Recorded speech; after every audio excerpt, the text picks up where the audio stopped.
جب تک عورت یہ گناہ کرنا نہیں چھوڑتی اس عورت کی کوئی نماز قبول نہیں کی جاتی۔ حدیث نبی صلی اللہ علیہ وآلہ وسلم ہے کہ جو عورت بس یہ ایک گناہ کرتی ہے، چاہے وہ کتنی ہی نمازیں پڑھ لے، تہجد پڑھ لے، کوئی نماز قبول نہیں ہوگی۔ زندگی میں ایک بار ضرور سن لے، بسم اللہ الرحمن الرحیم۔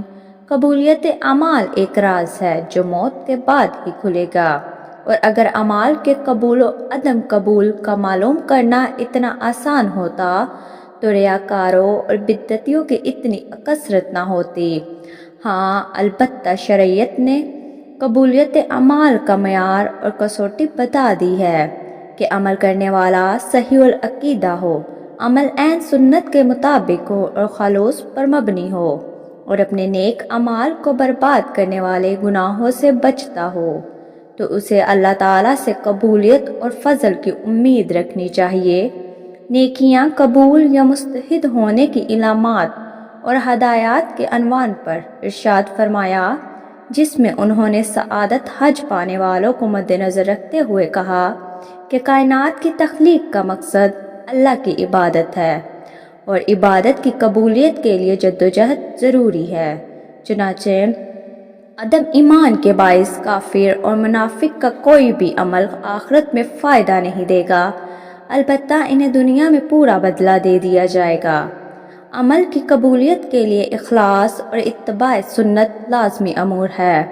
اخلاص کا مطلب یہ ہے کہ نیکی کا مقصود اور مطلوب صرف رضا الہی ہو، جس کے لیے نیت بنیادی کردار کی حامل ہے، کیونکہ نیت کی وجہ سے چھوٹا عمل بھی بڑا بن جاتا ہے۔ تقویٰ، تسلسل کے ساتھ نیکیاں، نیکی کے لیے دلی رغبت، نیکی پر ثابت قدمی اور انسانی اعضاء کا صحیح سلامت رہنا نیکی قبول ہونے کی علامات میں سے ہے۔ اسی لیے تو عظیم ترین عبادات کے بعد بھی استغفار سنت نبوی ہے، اور مومن کبھی بھی اپنی نیکی پر گھمنڈ نہیں کرتا بلکہ اللہ سے قبولیت کا امیدوار رہتا ہے۔ چنانچہ قبولیت کے لیے دعا اور شکر گزاری اپناتا ہے۔ شکر کرنے پر اللہ کی طرف سے قبولیت کا وعدہ ہے۔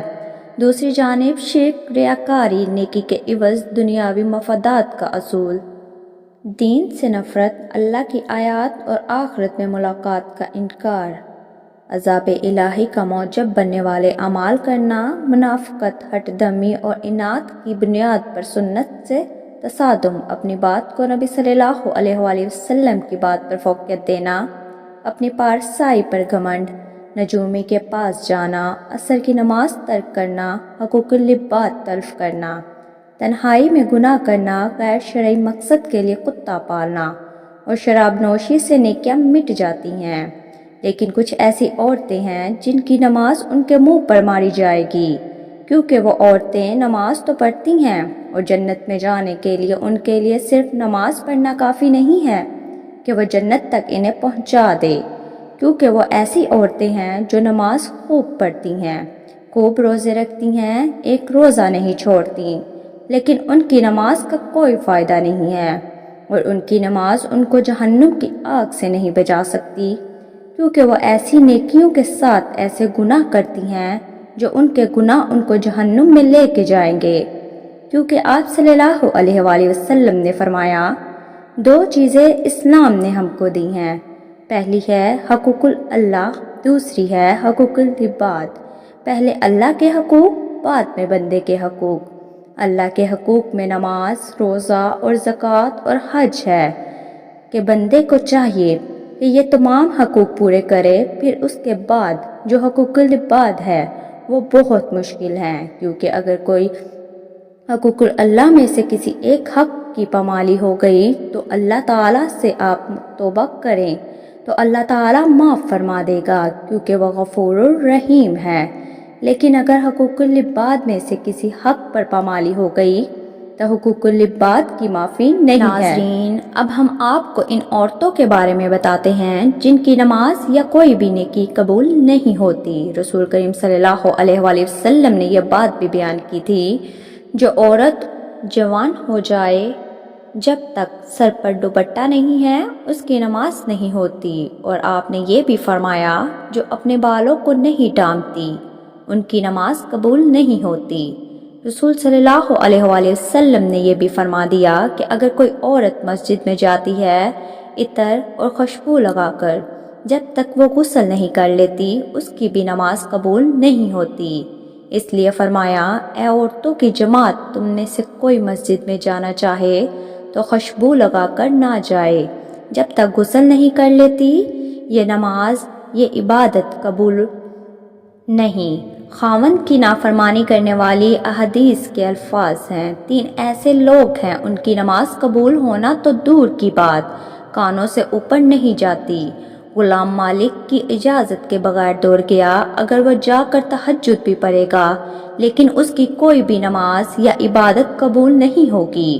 اور ایسی عورت جو اپنے خاوند کو ناراض کر کے رات کو گزارتی ہے، اس کی بھی نماز قبول نہیں کی جاتی۔ اور ایسا انسان جو لوگوں کو نماز تو پڑھاتا ہے لیکن لوگ اس کی امامت پر خوش نہیں ہیں، پسند نہیں کرتے، شرط یہ ہے کہ کوئی شرعی سبب ہو، ویسے مزاج کی بات نہ ہو۔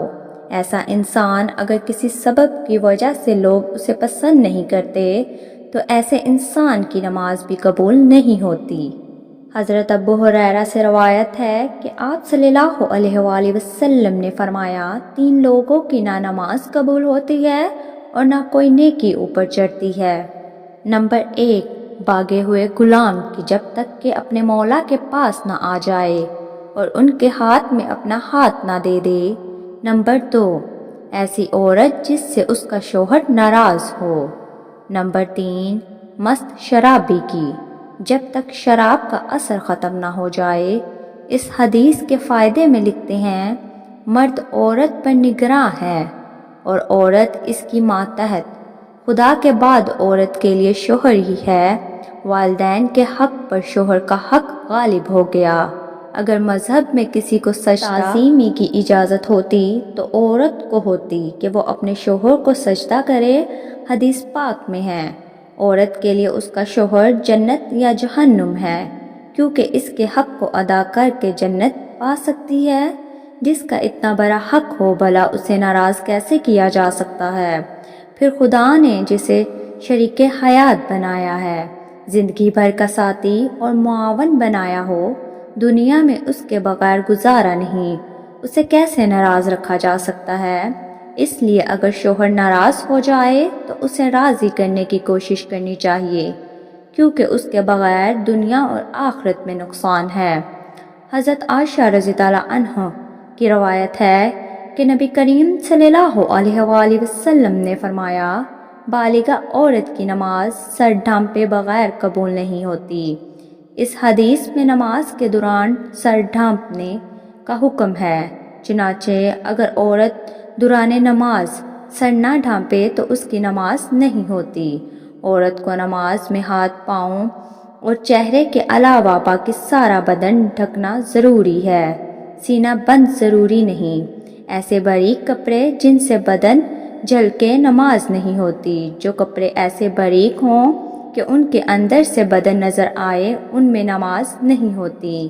نماز کے لیے دوپٹہ موٹا استعمال کرنا چاہیے۔ چہرہ، دونوں ہاتھ گھٹنوں تک اور دونوں پاؤں ٹخنوں تک، ان 3 اعضاء کے علاوہ نماز میں پورا بدن ڈھکنا عورت کے لیے نماز کے صحیح ہونے کی شرط ہے، اس کے بغیر نماز نہیں ہوگی۔ خواتین کا یہ کہنا ہے کہ جب بندوں سے پردہ نہیں تو خدا سے کیسا پردہ؟ بالکل غلط ہے۔ اللہ تعالیٰ سے تو کپڑے پہننے کے باوجود آدمی چھپ نہیں سکتا، کیونکہ پھر تو پورے کپڑے اتار کے نماز پڑھنے کی اجازت دے دی جائے گی۔ پھر بندوں سے پردہ نہ کرنا ایک مستقل گناہ ہے۔ جو عورت اس گناہ میں مبتلا ہو، اس کے لیے یہ کیسے جائز ہو گیا کہ وہ نماز میں بھی سطر نہ ڈھانپے؟ الغرض عورتوں کا یہ شبہ شیطان نے ان کی نماز کی عادت ختم کرنے کے لیے ایجاد کیا ہے۔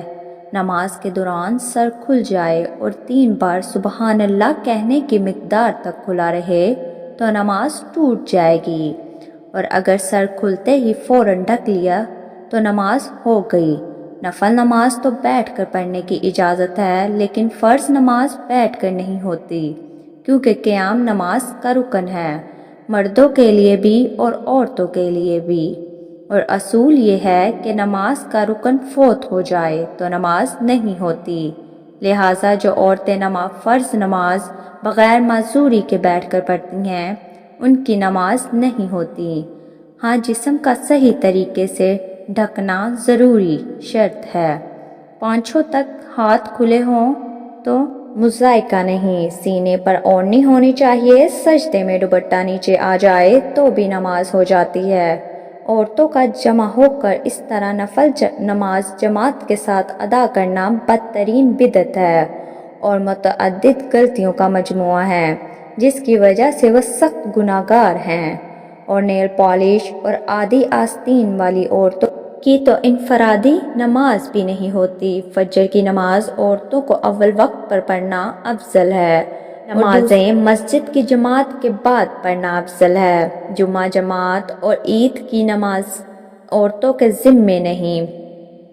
حضرت صلی اللہ علیہ وآلہ وسلم کا ببرکت زمانہ چونکہ شر اور فساد سے خالی تھا، ادھر عورتوں کو حضرت صلی اللہ علیہ وآلہ وسلم کے احکام سیکھنے کی ضرورت تھی، اس لیے عورتوں کو مساجد میں حاضری کی اجازت تھی، اور ان میں سے بھی یہ قیود تھی کہ باپردہ آ جائیں، میلی کچیلی جائیں، زینت کریں۔ اس کے باوجود عورتوں کو ترغیب دی جاتی تھی کہ وہ اپنے گھروں میں نماز پڑھیں۔ چنانچہ حضرت عبداللہ بن عمر رضی اللہ عنہ سے روایت ہے کہ حضرت صلی اللہ علیہ وآلہ وسلم نے فرمایا، اپنی عورتوں کو مسجدوں سے نہ روکو، اور ان کے گھر ان کے لیے زیادہ بہتر ہے۔ حضرت عبداللہ بن ابن مسعود رضی اللہ عنہ سے روایت ہے کہ رسول صلی اللہ علیہ وآلہ وسلم نے فرمایا، عورت کا اپنے کمرے میں نماز پڑھنا اپنے گھر کی چار دیواری میں نماز پڑھنے سے بہتر ہے، اس کا پچھلے کمرے میں نماز پڑھنا اگلے کمرے میں نماز پڑھنے سے بہتر ہے۔ ایک صحابیہ نے عرض کیا کہ یا رسول اللہ صلی اللہ علیہ وآلہ وسلم، میں آپ کے ساتھ نماز پڑھنا پسند کرتی ہوں۔ آپ صلی اللہ علیہ وآلہ وسلم نے فرمایا، مجھے معلوم ہے کہ تمہیں تو میرے ساتھ نماز پڑھنا محبوب ہے، مگر تمہارا اپنے گھر کے کمرے میں نماز پڑھنا گھر کے صحن میں نماز پڑھنے سے بہتر ہے، اور گھر کے صحن میں نماز پڑھنا گھر کے احاطے میں نماز پڑھنے سے بہتر ہے، اور احاطے میں نماز پڑھنا اپنے محلے کی مسجد میں نماز پڑھنے سے بہتر ہے، اور اپنے محلے کی مسجد میں نماز پڑھنا میری مسجد میں میرے ساتھ نماز پڑھنے سے بہتر ہے۔ راوی کہتی ہیں کہ حضرت حمید رضی اللہ عنہ نے یہ ارشاد سن کر اپنے گھر کے لوگوں کو حکم دیا کہ گھر کے سب سے دور اور تاریک ترین کونے میں ان کے لیے نماز کی جگہ بنا دی جائے۔ چنانچہ ان کی ہدایت کے مطابق جگہ بنا دی گئی، اسی جگہ نماز پڑھا کرتی تھی یہاں تک کہ اللہ تعالیٰ سے جا ملی۔ یہ تو حضرت صلی اللہ علیہ وآلہ وسلم کے دور سعادت کی بات کی، لیکن بعد میں جب عورتوں نے ان قیود میں کوتاہی شروع کر دی، ان کو مساجد میں جانے کی اجازت دے دی گئی، تو فقہائے امت نے ان کے جانے کو مکروہ قرار دیا۔ ام المومنین حضرت عائشہ صدیقہ رضی اللہ عنہا کا ارشاد ہے، عورتوں نے جو نئی روش اختیار کر لی ہے، اگر رسول صلی اللہ علیہ وآلہ وسلم اس کو دیکھ لیتے تو عورتوں کو مسجد سے روک دیتے، جس طرح بنی اسرائیل کی عورتوں کو روک دیا گیا تھا۔ حضرت ام المومنین رضی اللہ عنہا کا یہ ارشاد ان کے زمانے کی عورتوں کے بارے میں بھی ہے، اسی سے اندازہ کیا جا سکتا ہے کہ ہمارے زمانے کی عورتوں کا کیا حال ہوگا۔ خلاصہ یہ کہ شرائط نہیں بدلی، اور حضرت صلی اللہ علیہ وآلہ وسلم کے بعد کسی کو شرائط کے بدلنے کا اختیار نہیں، لیکن جن قیود اور شرائط کو محلوظ رکھتے ہوئے آپ صلی اللہ علیہ وآلہ وسلم نے عورتوں کو مسجد میں جانے کی اجازت دی، جب عورتوں نے ان قیود اور شرائط کو محلوظ نہیں رکھا تو اجازت بھی باقی نہیں رہے گی۔ اس بنا پر فقہائے امت نے جو در حقیقت حکمائے امت ہے، عورتوں کے مسجد میں حاضری کو مکروہ قرار دیا گیا، گویا یہ چیز اپنی اصل کے اعتبار سے جائز ہے مگر کسی عارضی کی وجہ سے ممنوع ہو گئی ہے، اور اس کی مثال ایسی ہے کہ وبا کے زمانے میں کوئی طبیب امرود کھانے سے منع کر دے، اب اس کے یہ معنی نہیں کہ اس نے شرائط کے حلال اور حرام کو تبدیل کر دیا، بلکہ یہ مطلب کہ اس ایک چیز جو جائز اور حلال ہے وہ ایک خاص موسم اور ماحول کے لحاظ سے مضر صحت ہے، اس لیے اس سے منع کیا جاتا ہے۔ اللہ پاک ہمیں دین کی سمجھ عطا فرمائے اور ہمارا خاتمہ ایمان پر فرمائے، آمین۔ ناظرین، کمنٹ باکس میں اللہ تعالیٰ کے 99 ناموں میں سے ایک نام ضرور ٹائپ کریں۔ شکریہ۔ السلام علیکم ورحمۃ اللہ وبرکاتہ۔